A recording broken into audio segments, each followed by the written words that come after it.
All right.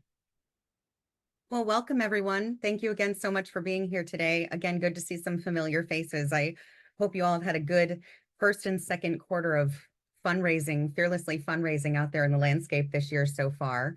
I can't believe we're already halfway into the year, which is kind of a little wild to think about. I also know that, as many of you know, in the United States, fundraising, we have a federal election, and it is a noisy landscape for us nonprofits talking about our communities and causes and how to mobilize resources for them.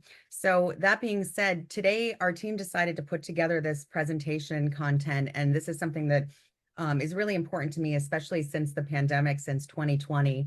And just thinking about the amount of resources that are in donor advised funds. There's over $228 billion right now that is sitting in those charitable giving accounts, of which I'll share a little bit more with you today, for those of you who are unfamiliar as to what they are as a financial vehicle for folks with wealth. But the other thing is that it's really difficult to connect with donor advised fund holders. By a raise of hand or emojis, how many folks have struggled to figure out where the DAFs are in their community or in their ecosystem around their issue? And yeah, nodding of heads. Yeah, yeah, it's been I think it's been really difficult. When I first started in this sector 15 years ago, the majority of my time was spent doing events and writing grants. And there were a ton of foundations out there. It was very easy to jump onto the computer or meet with the local community foundation and, have a list of 30, 40, 50 opportunities we could apply for grants for. So philanthropy has changed a lot over the last 2 decades, particularly over the last 5 to 7 years. And so one of the things that we're working a lot with our clients around is how to actually connect, not only in a genuine way, but also to understand where DAF holders are going for philanthropic education, who the gatekeepers are to help you access those funds, and sort of what's the new level of relationship that we have to build as nonprofits and social enterprises to be able to access the resources that we need. So today's webinar comes from that place of helping you get in right relationship to this DAF movement. And I hope that today, as you kind of go through and take some notes, we can have a really robust, great community conversation for the last 10 minutes of today's hour by engaging in some Q&A and having you all share also to some of the success and some of the maybe mistakes and struggles that you've also had in trying to connect with DAF holders or steward those relationships well. So as we get started today, I just wanted to share really quickly, again, my name is Alyssa Wright, for those of you who are tuning in a little later, and we haven't had the chance to connect yet. Our agency, Wright Collective, is a community of consultants that are committed to mobilizing resources for social change. We've moved a little over $100 million to a variety of different causes throughout the globe since we started 7.5 years ago. And a lot of this work for us, as you'll kind of hear echoed in today's session, is thinking about not only the strategy, but also thinking a lot about your mindset and who you are as you show up as a fundraiser in this space. If you had told me 17 years ago, when I was standing on the sidewalk in downtown Northampton, Massachusetts, where I used to live, with my clipboard and my organization's t-shirt, asking people to sign up and give $5, $10, $25 to support reproductive rights at that time. If you had told me that in the next decade and a half of my life and career, I would be a part of moving $100 million to different organizations, I would have completely laughed at that being even a possibility. I think a lot of what you'll hear echoed today in today's presentation is sort of how I've had to show up in the sector to move resources back into community and to the causes that I care about. It's really important not only that I continue to increase my knowledge and understanding of how these different ecosystems work, how we need to be in relationship to the financial services sector, but also who am I and what's my value add, and how am I showing up as a representative of the communities that I care most about and that are the most important for us to represent during these times that we're living in. So you might think that, yes, you will definitely get some tactics and strategy out of today, but I've raised more money in conversation with organizations and individuals in the DAF space, being able to be a real great conversationalist, being able to understand sort of the art of the dialogue and what we're talking about and how we're trying to resource community together, more so than I've ever had a sales mentality or a great opportunity for them. Or I've been able to sort of pitch a nonprofit's mission and vision. It's always been, how are we really talking about money, the role it plays in society, and how we move it back in right relationship to communities, in support of so many different causes that I know many of you represent here today. So I hope that maybe set this mindset for yourself to think abundant and drive change along with us as we go throughout today's webinar. So let's start a little bit. I want to invite you all to just a quick grounding before we go through the next couple of slides. So get your, if right now you've got 12 devices going or you're answering an email, which is fine. I totally get it. I'm a multitask human as well. I want to invite you to a grounding just for a second. Whether you're a director of development that's joining, an executive director, a board member, whatever sort of role you're playing within an organization, I want you to think about yourself as the fundraiser and that part of who you are and what you do.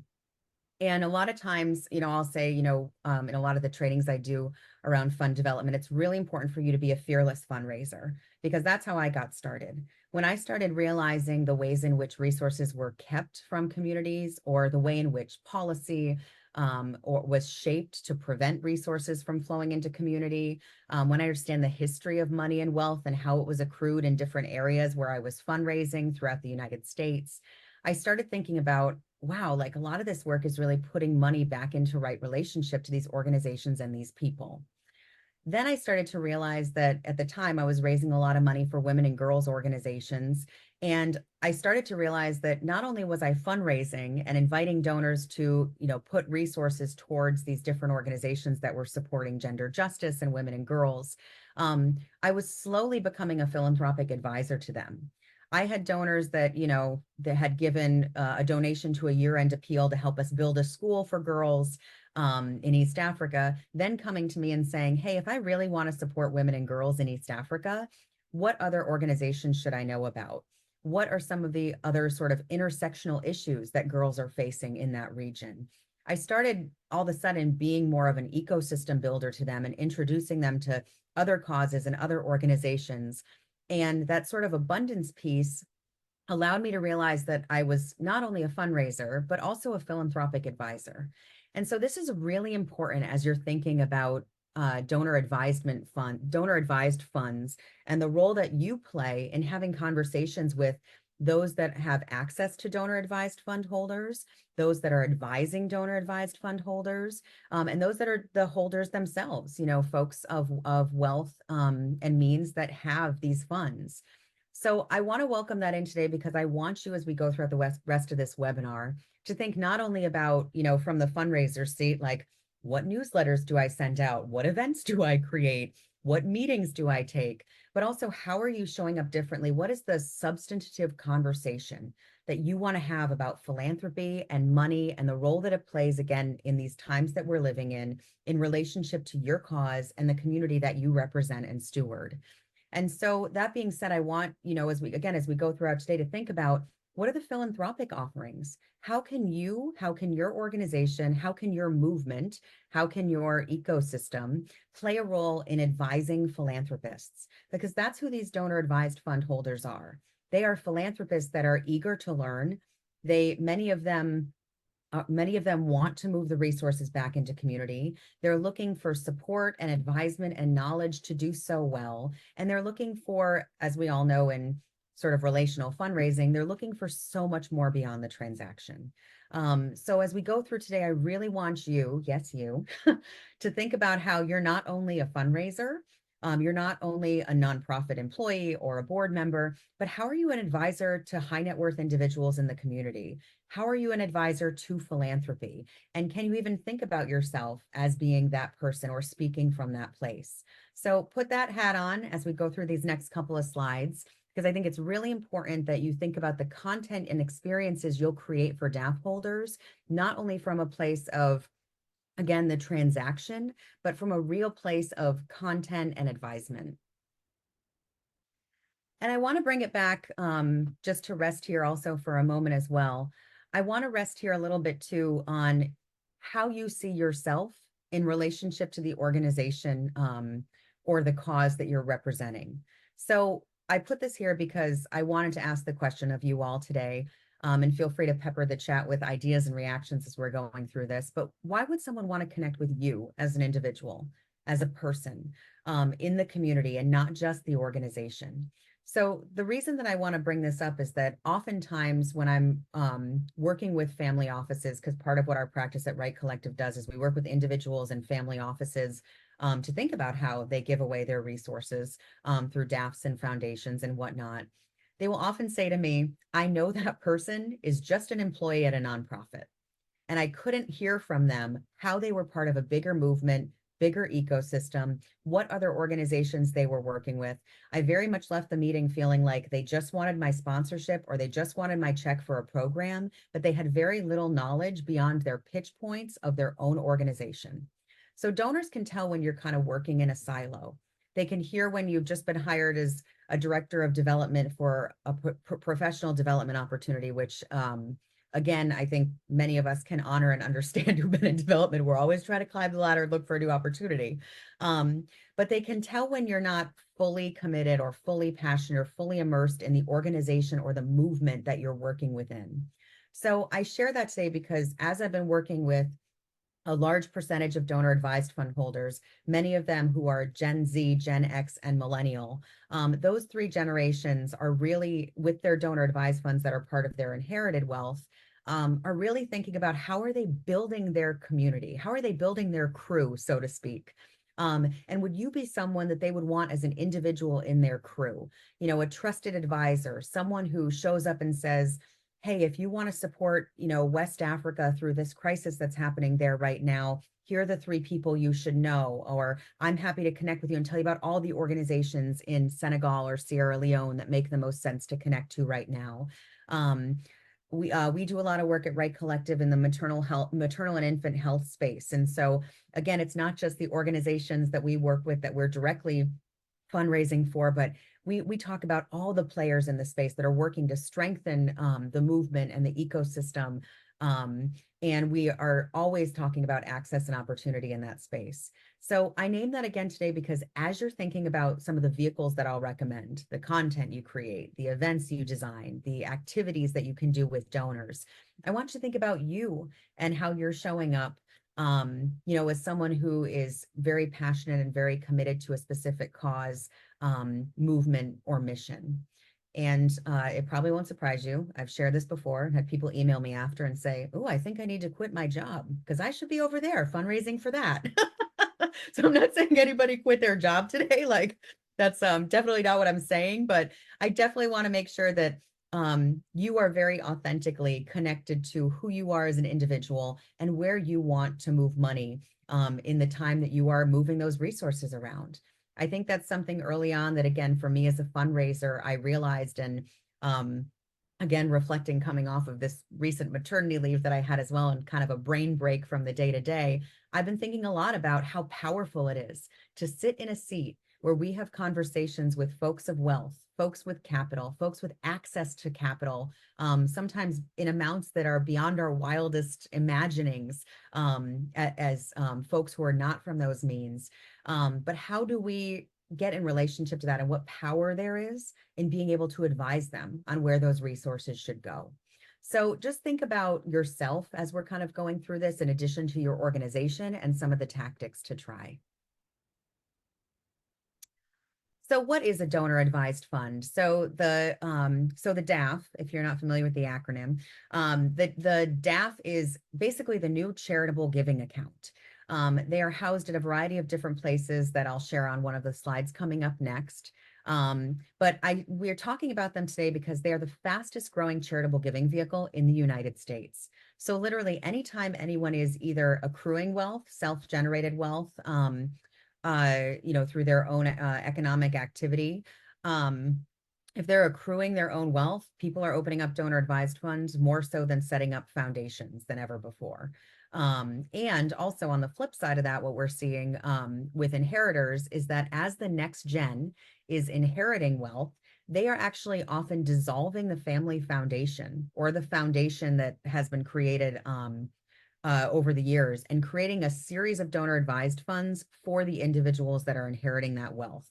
A lot of reasons that folks are doing this is, for the tax deduction. So again, we'll talk a little bit about how DAFs are controversial in nature, and that piece of it. But also they're doing it because donor advised funds give you a little bit more time and are much more nimble and flexible as a giving account than foundations, which are much more regulated. So you're able to actually do a lot more with your DAF. That's the positive side to it. And we're going to talk a little bit on this next slide about 4 things that you as a nonprofit leader or a nonprofit volunteer should know about DAFs. So again, one is they're the most active charitable giving vehicle in philanthropy. So often when I meet with fundraisers, I'll sit down with them and I'll say, tell me about what you say in donor meetings. When you sit down with someone who's given you $5,000 every year, of course, we do a lot of appreciation and we talk about the program and there's a lot of gratitude and a lot of impact points. But how do you ask them about their philanthropy? How do you talk to them about how their money is moving in relationship to your organization and into other causes in the community or in the issue area where that donor is investing and giving? And so some folks will often say to me like, oh my gosh, Alyssa, I'm going to ask them about their money. That's so not polite. Well, throw the politeness out because there's a couple of things in the world we need to be working on right now, for society to be well. And also it is totally acceptable to ask people who are getting involved in your organization how they practice philanthropy. So if you're joining today, you're one of our 135 folks here. If even 5 of you left today and went into your next donor meeting saying, hey, I'm just curious, like, how do you practice philanthropy? Do you have a fund? Do you have a foundation? Do you do it through your company? How do you make your philanthropic decisions? How do you make your giving decisions with your partner, with your children, with your parents, with your colleagues? We also, as nonprofits, need to be asking and bringing up things like donor advised funds. So I will very often, maybe not in the first meeting or the first interaction, but once I'm a few interactions into meeting with and working with a donor, I will often say to them, just out of curiosity, how do you give these days? Do you have a donor advised fund? Do you have a foundation? Are you giving through the company? Do you just, write a check through a personal account? What way are you giving right now? Because there's some really cool things happening in philanthropy that I'd love to share with you. So again, this is where as you increase your knowledge around these different giving vehicles, you can say to donors, do you know all these cool ways to use your DAF? You actually have the opportunity to then talk to them about these charitable giving vehicles if they share with you that they have one. The second is, again, just you should be aware that there's over $228 billion in DAFs in the United States right now, literally sitting in accounts waiting to be moved. Accessible money that, again, high net worth and ultra high net worth people are getting tax deductions for, but haven't yet given back to nonprofits. They're allowed a window of time to make that decision, yet they still get the tax deduction every year, which is, again, number 3, why DAFs are controversial in nature. We can talk more about that in another webinar, or there's more resources I can send out after today if you're interested.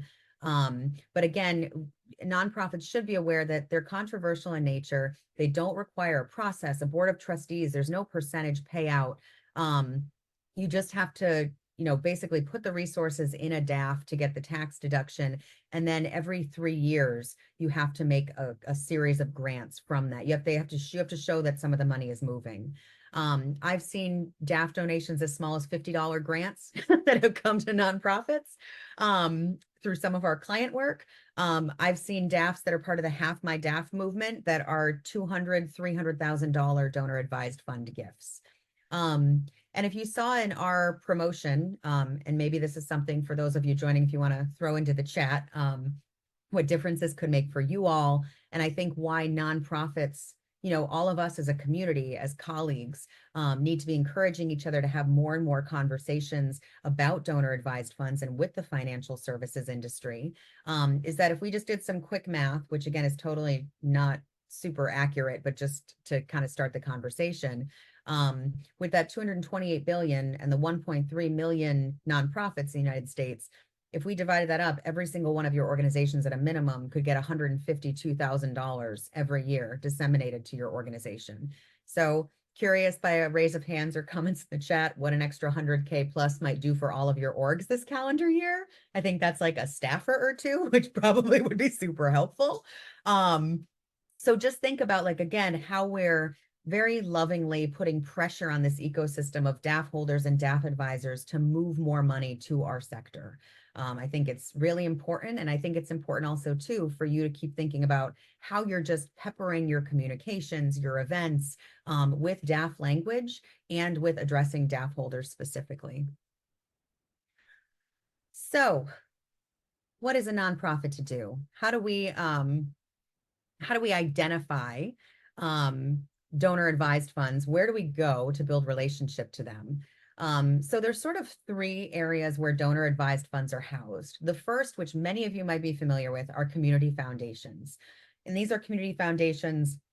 I threw a couple up here from my state of Maine. There's the Maine Community Foundation. We've worked with the Community Foundation for Southeast Michigan and Greater New Haven before. The community foundations hold donor advised funds locally in the community, and it is mandated that those DAFs work with the advisors at that community foundation to disseminate the funds locally. So if you're not already in a relationship to your community foundation, fear not, because my next few slides are how to get in right relationship to your local community foundation.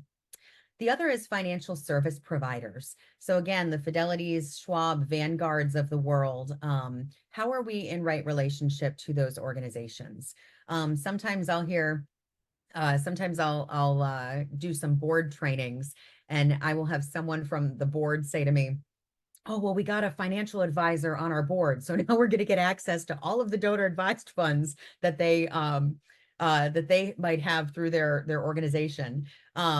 So yes and no, because we'll talk about some of the nuances of being in relationship to the financial services sector. But just know that it is really important to stay in relationship to some of these larger entities and some of the boutique agencies that are supporting wealth holders and wealth stewards in your community.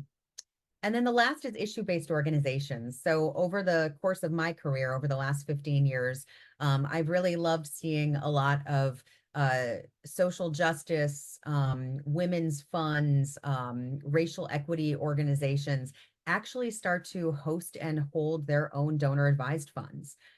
So your local women's foundation in your state or in your region might host donor advised funds. And so again, it's a place where you want to make sure that you are communicating and you have a good relationship too. All right, so I'm going to break down these three groups next. And again, feel free to pepper the chat. My colleague Sarah is here today from Right Collective to be monitoring the chat and helping us with some questions at the end. So feel free to throw some questions into the chat as I kind of go along, because now we're going to shift from some of that mindset sort of culture creating piece to show up in the donor advised fund ecosystem to now what are some of the real tactics you can do as you move along.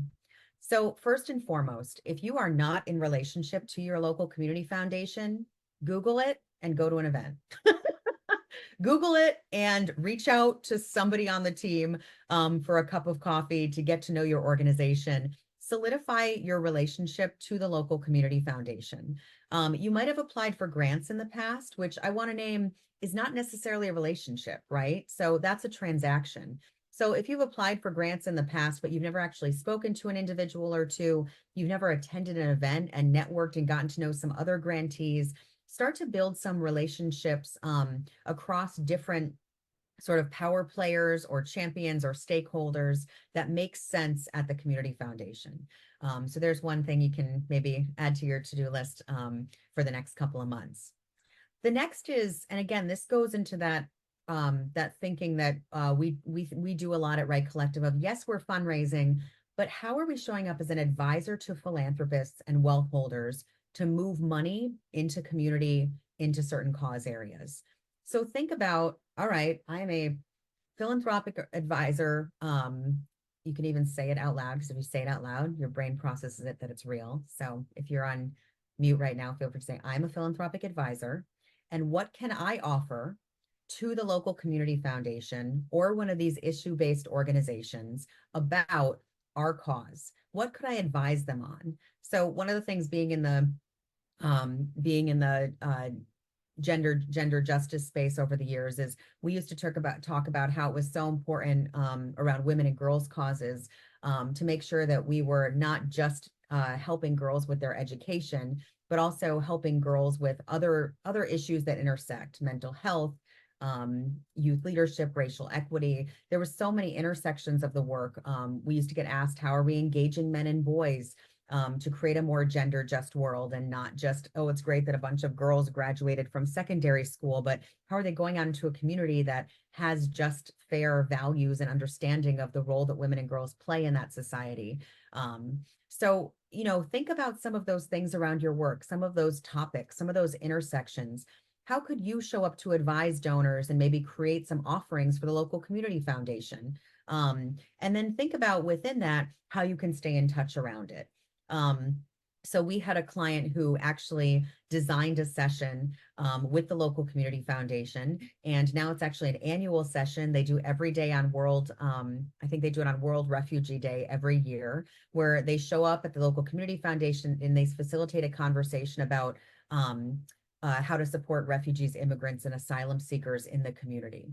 So again, think about like how you could be playing an advising role and not just showing up and pitching or presenting your cause. Maybe you're showing up to do a presentation on something a little bit more nuanced and general that could be supportive to the community. And then lastly, a big piece for community foundations is regular segmented communication. So again, I know a lot of folks struggle with this, but however you have to get it started, just get started. If you today segment out 5 people that you've met at events at the Community Foundation and just send them a slightly separate email once a year where you say, hey, colleagues who have also been grantees of the Community Foundation, or wanted to reach out to you all as the, staff and team at the Community Foundation and let you know about our upcoming event. Any regular segmented communications that you create really go a long way. So I think it's really important, just again, think about how, you're solidifying relationships, you're creating offerings and invitations, and you're staying in touch with some regular segmented frequency. If right now you have community foundation representatives in your database, but not tagged that they're philanthropic advisors, staff, or board members there, definitely make that happen and start to think about, even if it's just once a year, a targeted email you could do to them around the Half My DAF movement or some of the other movements in the DAF space that I'll share on the next couple of slides. So a couple of really awesome success stories from Right Collective that we've seen in working with community foundations throughout the country. At the top there, you'll see our colleagues, a few board members from the Neighborhood Birth Center, which is projected to open in the next couple of years. It's going to be Boston's first Black-led, owned, and operated birth center. We just wrapped up their capital campaign to open. And down here we have New, which is a nonprofit, an organization representing and supporting the nonprofit ecosystem in Southeast Michigan. And both of these organizations found a lot of success being in relationship to the philanthropic advisors at the community foundations in their region. So an example from the Birth Center project at the top to share with you all today is we put a regular meeting on the calendar with the philanthropic advisors of the community foundation once a year around when our impact report came out. We sent all 3 people at the community foundation that we had the relationship to. All 3 of them got individual personalized reports that we sent. We put Post-it notes and wrote little notes inside the report and personalized them to every individual. Oh, Sarah, I think that you met this individual at one of our events. Here's her story. Here's the most recent data on the maternal health crisis in this area. I know you grew up there. We highly personalized the impact reports to send to these philanthropic advisors. And we also highlighted things they had shared with us about their clients. So I remember we put a research report into one of the impact reports because one of the philanthropic advisors was working with some families that were really interested in home birth. So we put a separate report in on home birth and how it would be in relationship to the birth center. So again, highly personalized relationship building to the staff of the community foundation, to the philanthropic advisors, who we all know are the gatekeepers and the stewards and the advisors to these DAF holders. So then they had the information they needed when donors presented a need or an interest to, again, we just took, personalize it. We took it a little farther along in the thinking than, oh, this is a nonprofit that helps mamas and babies, right? Or helps birthing people and babies. We really kind of tried to add more fuel to their fire for their conversation with their clients, with their DAF holding clients. So think about that. Think about some of the ways you can personalize, get in right relationship, increase frequency at these community foundations so that you can have more success in kind of keeping yourself, top of mind for them when they're in conversations with their DAF holders. So here's a handful of things to try. So again, tag community foundation contacts in your database. Also tag other grantees. So again, we believe firmly in solidarity fundraising at Right Collective. Many times 2, 3, 4 of our clients in the same ecosystem will apply for joint funding together, or we'll take a joint donor meeting together to talk to a funder about funding a whole ecosystem or a whole approach or a series of organizations' needs. So don't be afraid to also tag other grantees as partners to talk about how to get in right relationship to the community foundation and access DAF holders over time. Think about regularly attending community foundations events and offerings. So again, I want to be mindful that, nights and weekends are tough. And often, I know a lot of nonprofit leaders, like that can become your whole life when you're fundraising. I think my first 2 years of my career fundraising, I don't think I was home except for on Sunday evenings. So just be mindful of like what works for you and what's in your capacity. You also want to show up refreshed and energized and excited to talk about the cause that you're representing. So, maybe once a quarter or twice a year, attend a community foundation event or offering. Again, sending those personalized impact reports, personalized letters, and updates to your community foundation contacts.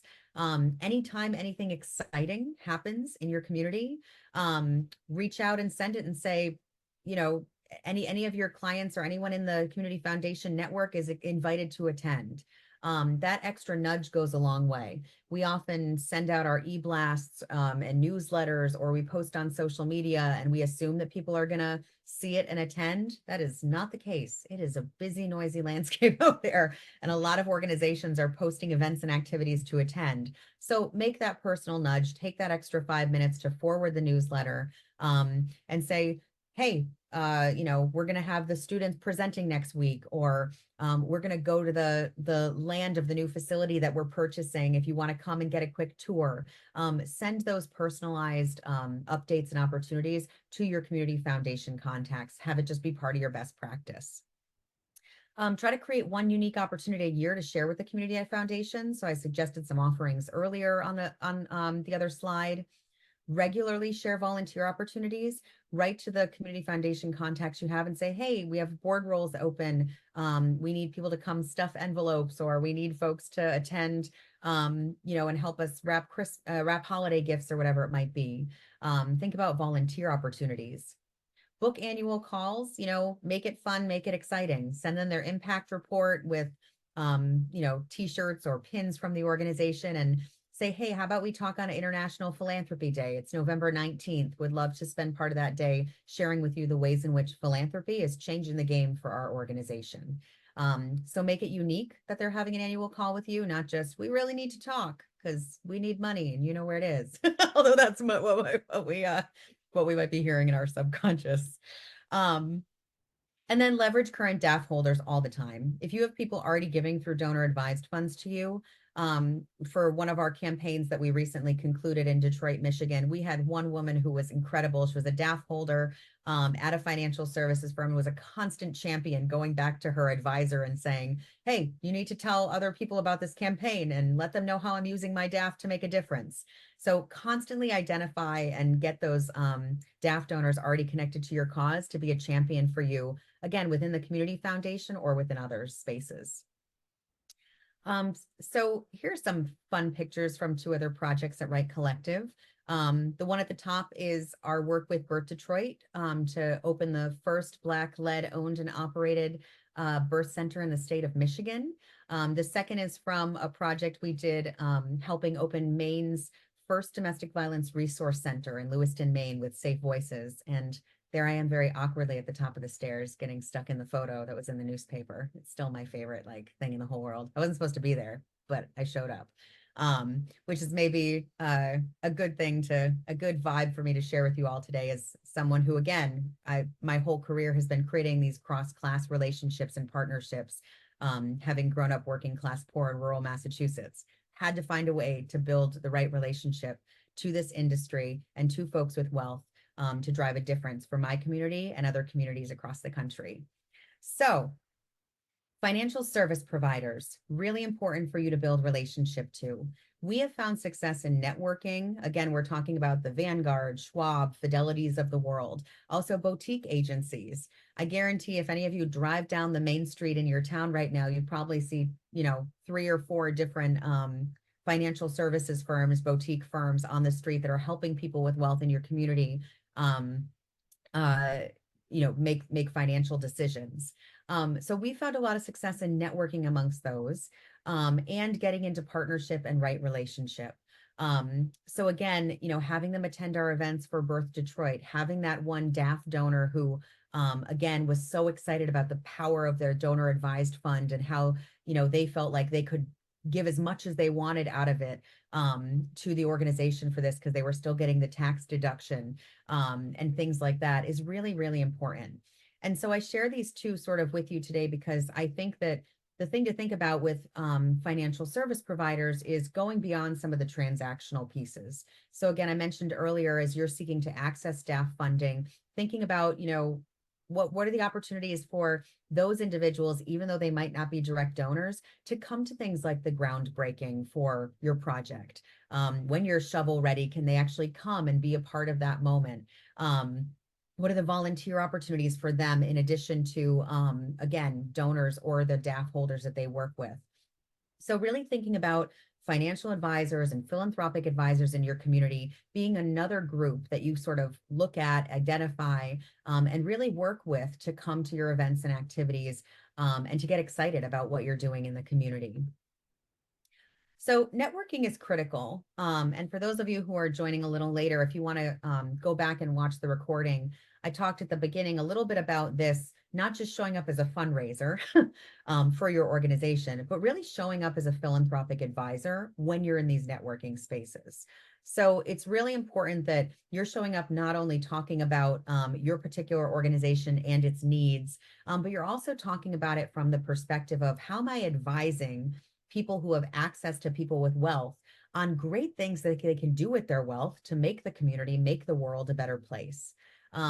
So this is where I've seen sort of the evolution of folks working in development over the course of my career, go from really just being about fundraising, and development and marketing, because we know that communications is a huge part of what we do and super important, but evolving to include a real knowledge and understanding of how wealth is accrued, where it is accrued, how money moves through our communities, and how the financial services sector works, because that's where you can insert yourself into certain events, activities, conversations in a new and different way to get access to and the opportunity to share your work with donor advised fund holders.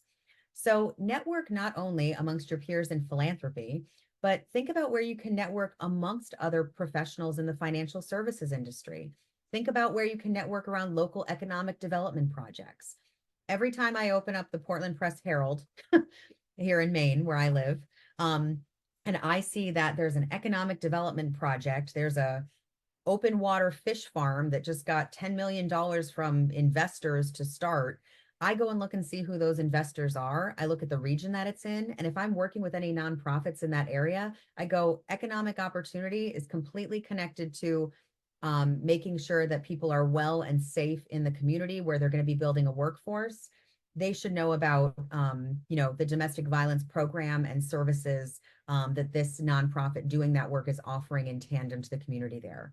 How am I building an ecosystem? How am I connecting with where money is moving in the community to say, hey, we just saw that your company, your startup just got a huge investment, and we want to make sure you knew about what we were doing, because we all are part of creating a stronger economy for the state of Maine or for this region. So I've inserted myself into many economic development, community development conversations and gotten access to folks who initially might have invested with the hope for a return. So, right, they're investing with the hope for a financial return from projects, but they 95% of the time are curious how philanthropy works in tandem to that. And that's where you can have conversations about donor advised funds or what vehicles they have to give through. But again, it's that, what can I offer? How can I stay in touch? And then any connections you make like that, if you connect with developers, folks working on local economic projects, the certified financial advisors, the philanthropic advisors at Fidelity, or whatever the financial services firm might be.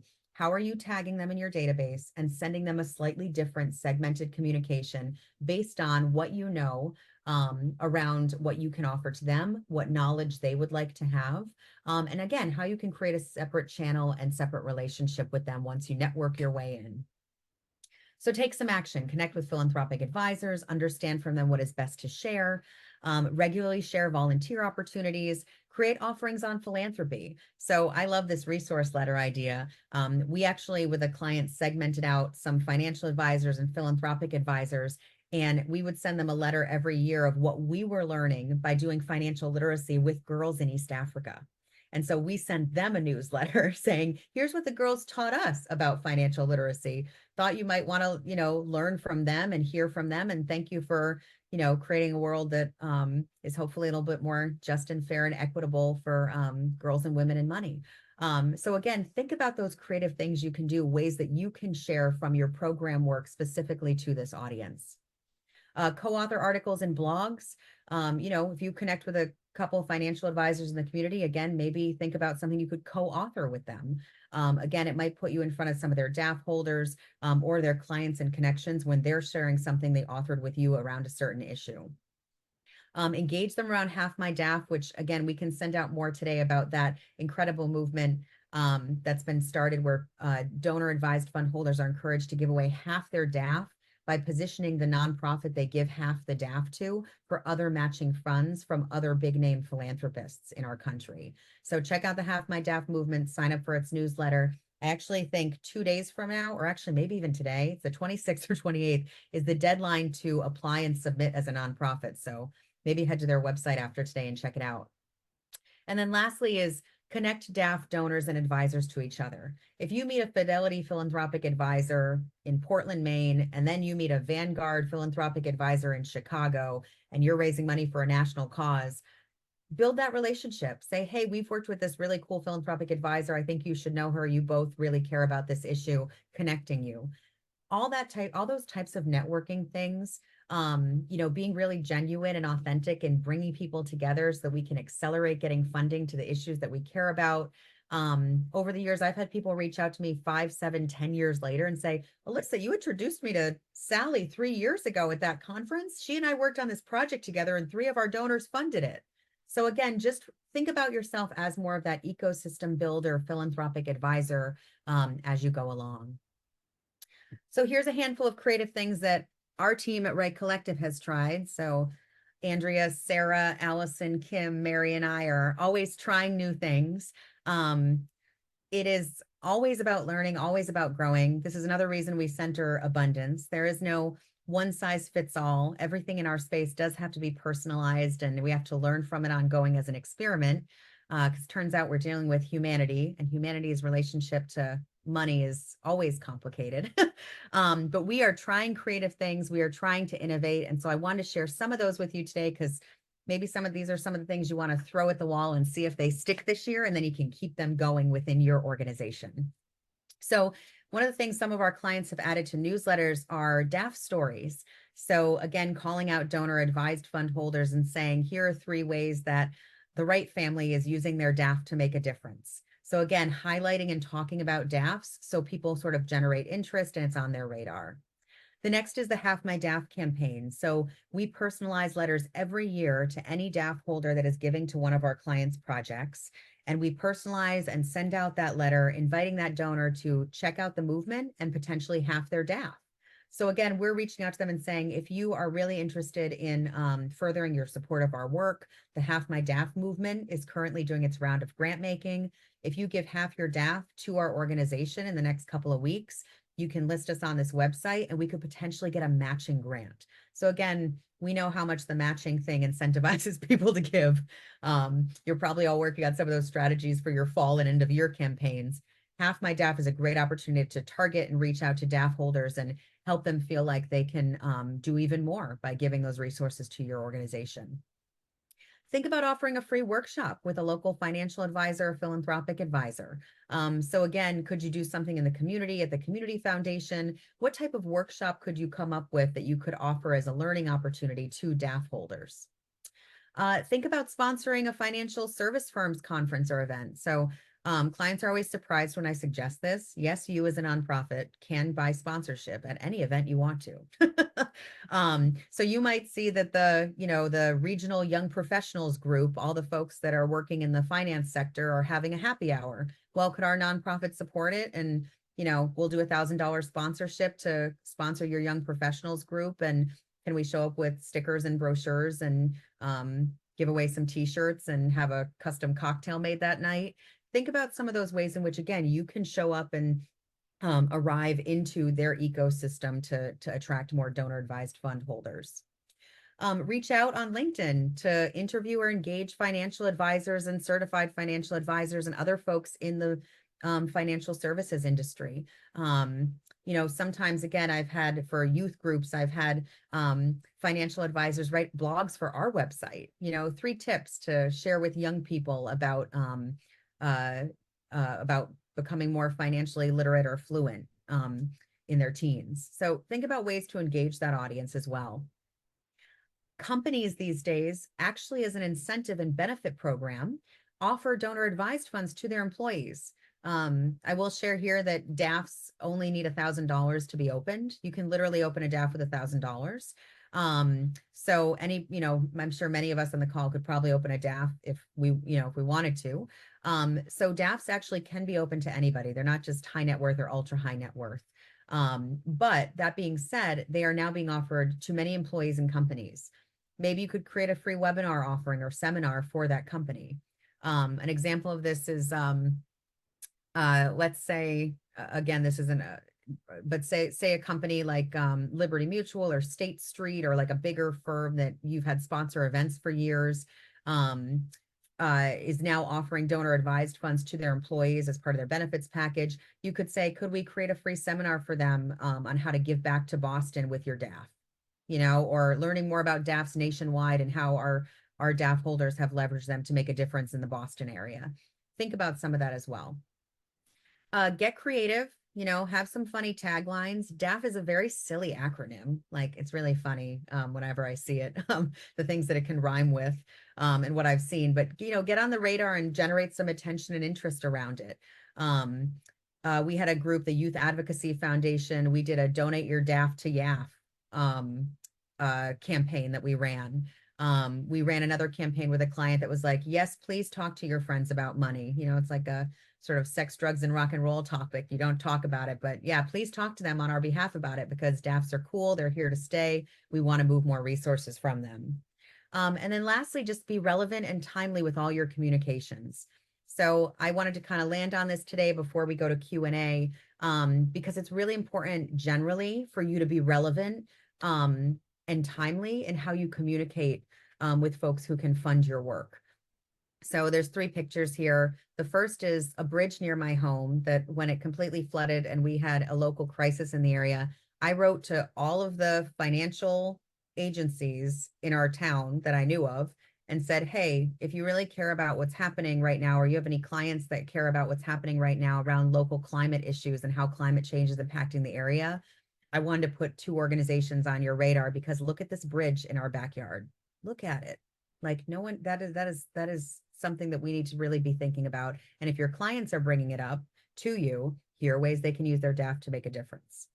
The other picture up here with Danny and Ron of Danny and Ron's Rescue, Right Collective got to work on some fundraising for their documentary film, Life in the Doghouse. Again, very relevant story. So I remember writing to folks, Danny and Ron rescued hundreds and hundreds of dogs after Hurricane Katrina down south, and took them into their home. And that's what the film is about, and took care of them, created an animal rescue in their home. And so anytime there was ever another hurricane or crisis, I would write to the DAF holders and the donors connected to that project and say, you know, hey, like, remember I told you about this? Like, now is the time for us to be supporting other causes that are relevant to this and whatnot. So again, building relationship to people around certain things that you've talked to them about in the past or films or whatnot. And then the last picture is, again, anytime that I ever come back from travels and I'm working with amazing communities of refugee girls and talking about, again, reaching out to those DAF holders or sharing how people can use their DAFs when you're coming back from a trip or an experience where you're actually working in community and making sure the community story is centered and you're using a community-centric framework to share it with those DAF holders and make it timely and relevant to what you're actually doing. So become a super sleuth. We always say that we're super sleuths at Right Collective. We are investigating and researching and watching how money moves around different in different ways to get access to it and to build the relationships that we know will outlive and outlast each individual project. But so that we can really understand how we get in relationship to these vehicles and to the individuals who, again, I think DAFs are growing because more and more people are waking up to the important role that their wealth plays in getting back into community and into supporting some of the top issues that we're facing right now in these times. So it's really energizing and exciting to see what DAF holders are doing. Again, I know they're controversial in nature, but I also think that it's really important and amazing to recognize what some folks are doing, like the Half My DAF movement and whatnot, to get those resources into community. So seek engagement and foster connections. You know, look at family and friend relationships, look at business contacts, look at social media contacts. Again, LinkedIn is a big one where I'll go message people that, you know, work at the local community foundation. And especially since the pandemic, people have been so warm and responding. And then also think about where you're going for personal and professional growth. A place that I love to go every year where I always build some great relationships is the Omega Institute in upstate New York. And so even sometimes when I'm in a space where I'm just going to talk about who I am as a mom or a writer or you know, a community activist, seek engagement, foster connections, and, you know, don't be afraid as you deepen into those conversations to say, I'm actually really invested in making sure that there's affordable housing in my home state of Maine. Who do you think I should know? So that question of who you think I should know, transforming into more conversations around who do you know who works at a community foundation, an issue-based organization, or at a financial services firm. Again, you're just sort of adding to your list of questioning new and different ways that you can start to access and bring in DAF holders. And then last but not least, make it easy for them to find you. Website updates, your SEO actually really matters. Financial advisors will Google search maternal health Massachusetts, and hopefully you pop up for them to give to. Make sure your website's ready. So again, your marketing, social media, advertising, names DAF holders, or says, consider giving your donor advised fund gift here. Put the widgets on your website. So Give Chariot, DAF Director embedded in your donate page. Again, reach out to us if you want a list of a few others after today. They're free that you can add. So DAF holders can just go enter their data and immediately their gift goes to your organization. And then also consider, you know, DAF and philanthropic stories that you can share with financial services providers in ongoing communications. So we're going to open up to Q&A. I know it's 1 o'clock and I have poor time management back from maternity leave. So my apologies. And if you have to jump, I totally understand. Thank you for being here. But I'm happy to stay on for 10 more minutes and field some questions. And I encourage those of you who are able to as well to hear from your peers and colleagues for the next 10. But we are piloting a program right now to support folks with accessing donor advised funds, doing some of the research for you where donor advised funds are being held in your community, who those relationships are that are important, and then coaching and stewarding you around what the specific strategy might be for you to start opening up that pipeline to get more DAF resources towards your cause. So please, if you want to join the waiting list, you can go to rightcollective.co/DAF strategy. And yes, it's .co, not .com. I always feel like I need to share that because we didn't forget the M. It is .co. But yeah, please do sign up. We would love to potentially have you be in that pilot program. And you can always contact me at info@rightcollective.co, head to our website, find me on LinkedIn. Lots and lots of gratitude to you all for joining today and for being a part of this. And yeah, let's take some questions for those of you who are able to stay on for a little bit longer today. If you want to raise your hand, you can, and I can call you in.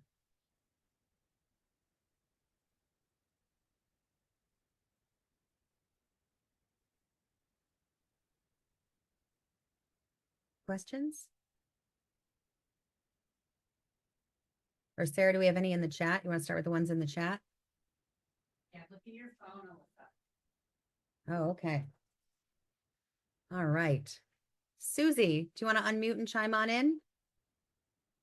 Yes, thank you. Oh my gosh, your talk is just so rich with so many ideas. I definitely want to see about getting our organization is Scientific Adventures for Girls.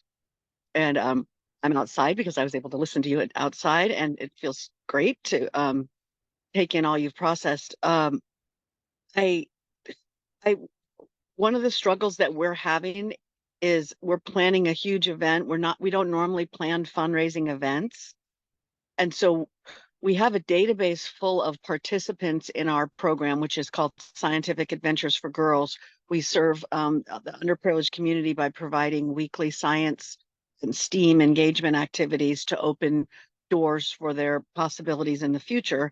But our database is full of the participants, the volunteers, and of course the donors as well. We're trying to find out other community members who have dollars to give, who want to be part of causes like you described so well.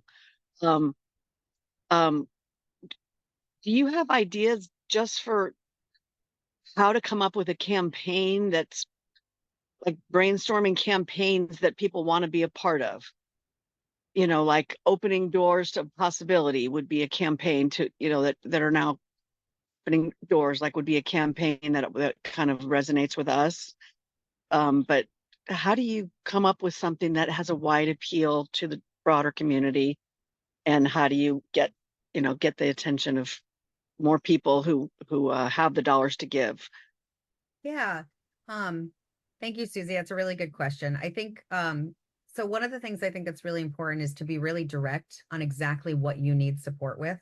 Sometimes when it's just like a general, like we're running a campaign or it's a think tank or come help us brainstorm around this topic. Sometimes I see those things and I think like what we've gotten historically is it's so broad that people don't know exactly if they're the right match for it or if the group is like really organized and they're, going to show up and be a value add however they step into it immediately.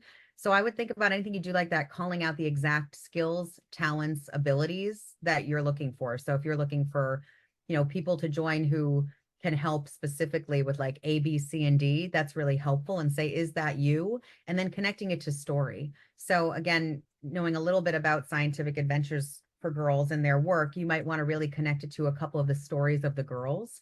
So people can clearly see like this is a once in a lifetime opportunity to impact this generation of young women and to support them. And if we can get 30 minutes of your time over the next 3 months, at the end of it, we'll have a pizza party and we'll have accomplished these 3 things, right? So, fun, clarity, I think that's really important. When things are kind of generic, like I tend to feel like, oh, I love that organization. I'm glad they're doing that thing. But what exactly do you need from me? Because I have 30 minutes once a month to help you out. And I also really like pizza, right? So right. So thinking just about that, I think is really important. I hope that's I helpful. like that. You put that, yeah, you put the different phases in there. That's really great. Thank you. I've learned a ton today. Oh, good. Thanks for joining. All right. Dalila, I see your hand raised. Yes. Hi. I think there were quite a couple of questions about this in the chat, so feel free to answer those instead. But basically, I saw a couple of things, and this is my situation too, of having an organization that does work internationally. And so my question is, when we're working with community foundations, how do you approach that angle of like, especially where I live, I don't live where my organization is headquartered, and I also Yeah. don't live where we work. And I haven't approached any community organization where I'm at, which is Arizona, because I don't know how to make it, interesting to them. So do you have any advice for that? And is this still a good approach if you're an international based organization? Yeah. So first and foremost, I think the most important thing is to leverage a DAF holder if you already have one. So if you do already have one, like, one person at the community foundation that's giving to you, even if they're not super interested in engagement or they haven't, historically, they don't really, they want to stay anonymous or whatnot. Like if you have a warm relationship with them, you might want to just say to them, like I've said to some folks, like, hey, it is really hard to get other people at the community foundation to support our international organization. Are you willing to just like maybe share a testimonial or talk for 5 minutes on a panel or, be an advocate for us in some way, just because it's really hard for us to connect with others? So that's my first thing, is like just emphasizing the importance, if you do have an entry point, how important it is for them to be sharing and being an ambassador to you, to that entity. Super important. And then the second piece of that is to get creative. So one of the things that, think about your data and your information, the stories that you have, and sort of, how you parallel them to what you're doing internationally. So I know that, one of the things that I approached a community foundation with once in terms of content that we could create together was, I was talking to a woman at a conference or a seminar, and I said, did you know that the high school graduation rates for girls in rural Uganda is actually the same as in rural Maine? Like they are off by like a 0.0%. And I said, it's clearly a global issue. And I said, maybe we could create something on International Day of the Girl to talk about it. So again, I think that that's where getting creative and thinking about, could you position yourself as an international NGO to be in front of the audience by way of content, by way of data, is really helpful. And also, most community foundations, not all of them, but most of them do also have things like job boards and events postings where you could potentially tune in. You could tune in and post your own offering if they won't co-create one with you. Is that helpful, Dalila? Does that kind of give you some ideas?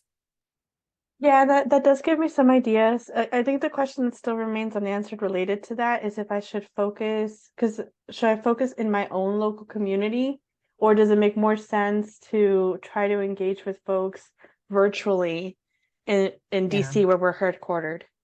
Yeah, I mean, if I were you, I mean, historically, I would focus more on that financial services bucket. And then I would focus Okay. more on some urban areas where people are already maybe investing in international causes. But I wouldn't miss out on the opportunity to have some folks in your own backyard, or again, have it be a best practice once or twice a year. You engage lightly with the community foundation, but your Okay. priority is that second bigger bucket. So you can prioritize and say, like, this is our big one to connect with DAFs. Then we do these two other things with less frequency throughout the year. Does that resonate? Yeah, that's very helpful. Yeah, Thank you. but just make sure you're touching upon it, because I mean, I'm always really pleasantly surprised by who I can drive up the road with and be like, you lived in Nairobi too? Like, like you Yeah. never know who's in your community. Mhm. Yeah, No, definitely. Thank you so much. you bet. I have time for one more question. Or Sarah, were there any themes in the chat? I have a question in the chat, Alyssa, that somebody else. Oh, hey, yeah, Jonathan, raise hand. Hey, go ahead. Okay, I'll just read it. Do community foundations advise their DAFs, the individuals with the money and the funds the foundation is managing, about where to give? In other words, are they Yeah. financial yentas making matches that are a good fit when they know the people's values? Or does the DF, or does it only go that, the other direction where DAFs tell them where they want their money sent? And if it doesn't happen formally or is not considered, best practice for a community foundation to show that to do that kind of work, does it happen informally? So most of my, it's such a good question and so good to see you. So most of my The only experience. reason I'm on, by the way, but then I happened to stumble across a decent question. Oh, Just no, needed I to see, love it. just needed to see you and hear your voice, but go ahead. It's a good question. No, so good. And good question. So most folks are going to hear from their client, from the person with the DAF, what they're interested in. And then they're going to have, again, a list of things that they know are connected to that. So again, it's not going to, they might say, hey, there's this, there's some board opportunities. I've heard from a couple nonprofits in the community. there's all these board opportunities right now. Would you like to see the list of them? Then if you're in relationship to them, you're served up as like, here are the 10 organizations that I know are recruiting board members right now from people I've met at conferences or people, emails I've gotten, whatever it might be. And then the other thing that I think is really important around that, which you're naming too, is that financial advisors and philanthropic advisors can't recommend a cause. They're not going to meet with a client and go, hey, like you should really help open this birth center or support this youth program. They're going to say, what are you passionate about? What do you care about? What causes matter most to you? But you want to be in their mind when the person says, well, you know, youth leadership's really important to me, or I'm really sick of, you know, reading about the maternal health crisis in our country, or I'm really worried about, I have climate anxiety. I'd like to get back to climate change. You want to be front of mind for them, what you're doing and what the opportunities are when their fund holders bring it up. And so that's why also too, thinking about the intersections of your issues are really important. So again, knowing your program, like it's knowing that if the donor were to bring up the opioid epidemic, youth leadership, youth empowerment, youth organizing, rural community development, economic development, if the donor were to bring any of that up, you would want to have them have that one pager on their desk or that memory of your event a couple months ago where you talked about those intersections of your issue, and they go, yeah, this group is supporting young people and it seems like a great community development project. Happy to introduce you, or would you like to make a designation there? How much, right? So that's kind of how that relationship works from my So experience. say a little bit more about how it works with like the community foundation, which often, right, like they must have like sometimes hundreds, but 60 youth organizations. So they also have to be careful about not, I would think even be more careful about not promoting a specific organization, although there's a ton of cross-pollination on the boards, right? Like financial advisors and you know, people that serve on their board, but are they, do they, yeah, is that something that happens, do you think, informally? If somebody asks like, oh, we're looking to do something around the heroin crisis or opioid crisis. Yeah, I mean, so what I would say is every community foundation is very different. Okay.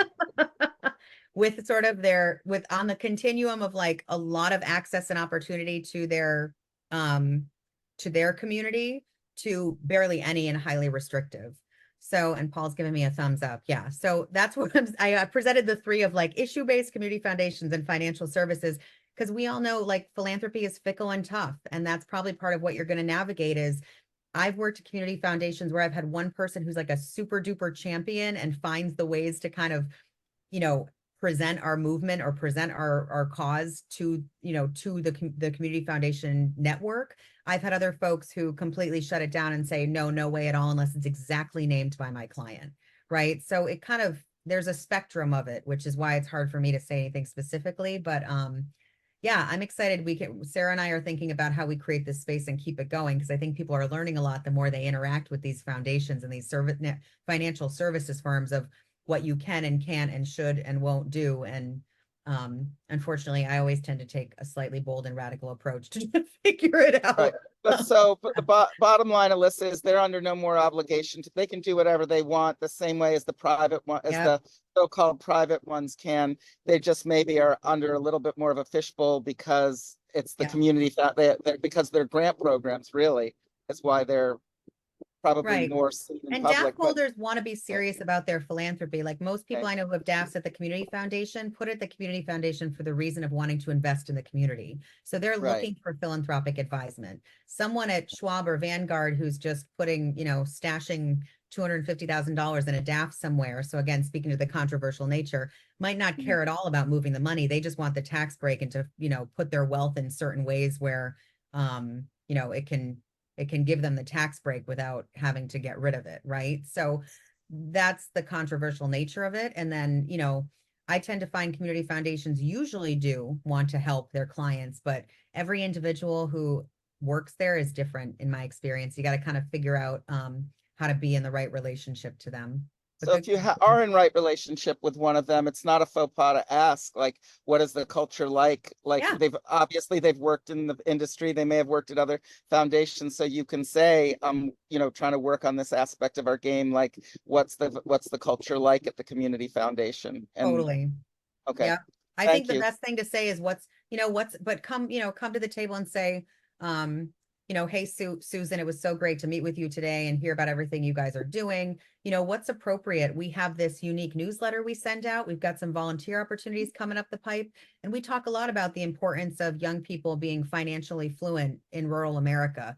I don't know if any topics or events or things could be shaped around, that, but what makes the most sense? You want to get the newsletter? You want to do an event together?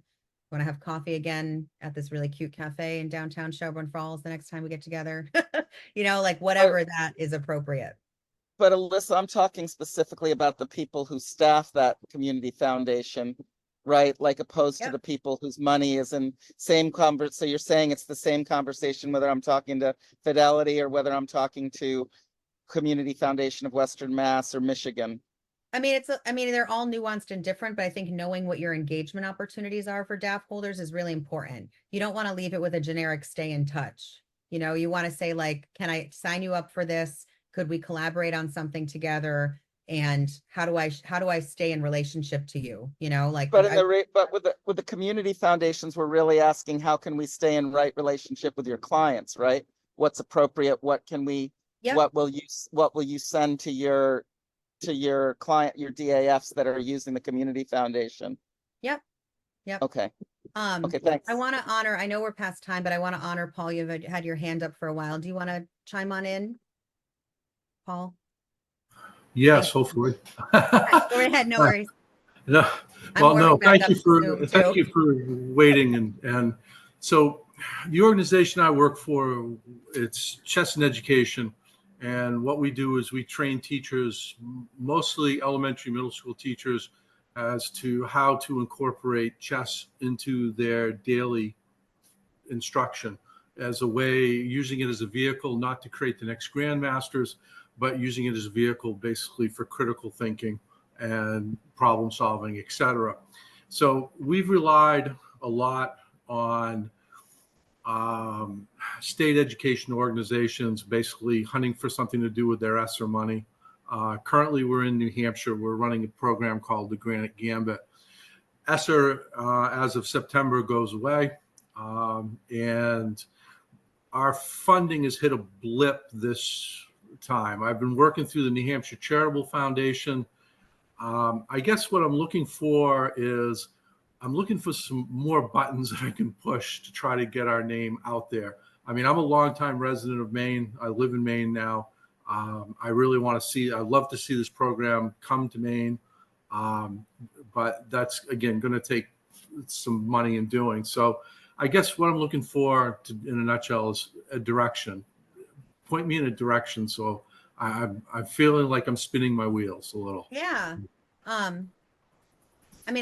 Well, thank you, Paul, for sort of naming when you're in that place of like, I need to create a new pipeline, but I don't know what direction to go with the pipeline, but I know I need something new. Yes. Yeah. And I got to convince the people that I work with of the same thing. Right. Because their experience has been through state education. I mean, Alabama was the first state that basically mandated chess instruction, mandated it in all their schools. And so that's where this organization got its start, was in Alabama. And then Granite Gambit was born basically because, again, they had ESSER money they wanted to spend. And so, yeah, and that's all going away. So I see us at a crossroad, and I just want to know where to go. I mean, first of all, super cool that you have a game to leverage as a fundraising tool. I mean, I think that's really amazing. And I know there's a lot attached to that you could leverage. Right. And so I would say the best direction to sort of go in first, which again is it's all experimental in nature, right? Right. I think it'd be really interesting for you to think about the partnerships that might give you access to some new funding networks and what you co-author or you co-create with them. So I would cross-pollinate your networks with others. So again, to the example I shared earlier of like, is there a financial advisor? Is there a professor? Is there an academic? Is there a community organizer, a thought leader, a poet? Who are some of those, an economic developer? I don't know, right? But what networks and individuals would be interesting for you to cross-pollinate your work with? And then where can you make some noise? So I would think about that first, because that puts you in front of new and different audiences and then seeing who responds. And then I Right. would say just starting to have, feel free to reach out to us at info too, if you want to see something like just a basic kind of practice of some of, some standard fundraising things throughout the year that you might want to be doing, just so you don't miss any opportunities, right? Yeah. So I think that would be a good way to start, but I mean, what exciting and creative, cool content, going around the state of Maine, taking pictures of people playing chess on, in the local park. And, I Right. did rewatch The Queen's Gambit on maternity leave. So I don't, so I think that there's some really cool things that you could be doing to center people on the importance of, or the coolness or whatever. Again, I Yep. don't know if you work personally enough to say it, but oh, the Okay. second season is coming out. Oh, geez, Lisa. Yeah. No, and Gonna have to have another baby so I can watch it. No, just kidding. I'm no, done. well, actually, what you Three, should I'm now hunt over it. for is, here you go, In Search of Bobby Fischer. It's a Yeah. great movie. You should, that would be worth your while. Thank Yeah. you for your time, and Yeah, of thank you for course. the opportunity. Of course. All right. Well, email us some follow-up. You can reach me at info@rightcollective.co. We will share the slide deck and the recording after today. And please do reach out if you're interested in that pilot program. I know some folks said the link wasn't working, so you can still email us info@rightcollective.co. But yeah, we're hoping to have 10 or 15 organizations in the first cohort of that. So we can get some more access and get some more opportunity for all of you. I keep thinking about that extra 152,000. That would be really nice, I bet, for many of you on today's call to have in support of your work. And thank you for a warm welcome back to the Zoom room. We will see you soon. Have a good rest of your week. Bye all.